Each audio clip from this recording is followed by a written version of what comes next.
কার্যত মান্যতা দিয়ে বলল যেটা এমন ধরনের অপরাধ হয়েছে, দুর্নীতি এত ভয়াবহ এবং গোটা নিয়োগ প্রক্রিয়াকে যেভাবে কলুষিত করা হয়েছে, এটা রিপেয়ার করার মতন কোনো সুযোগ নেই।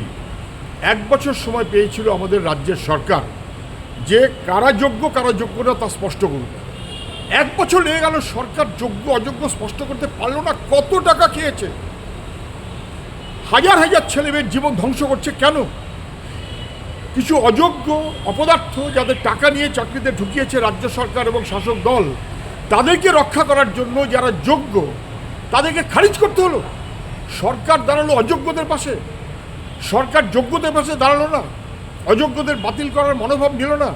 সরকারের অপদার্থতা, তার জন্য এই সমস্ত চাকরি প্রার্থীরা, চাকরিজীবীরা কার্যত তারা বাতিল হয়ে গেল। 3,000, 4,000, 5,000, 6,000 তাদের খারিজ করানো উচিত ছিল। সরকার করলো না বলে আজকে সুপ্রিম কোর্টে আমাদের রাজ্যের মুখ খুলল। শুধু না, আমাদের ছেলে মেয়েগুলো তাদের কী হবে, তাদের টাকা ফেরত দিতে বলেছে, তাদের টাকা ফেরত দিতে বলেছে।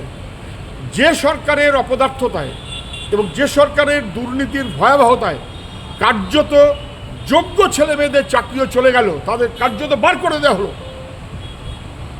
লাথি মেরে এই সরকারকে বাতিল করা উচিত।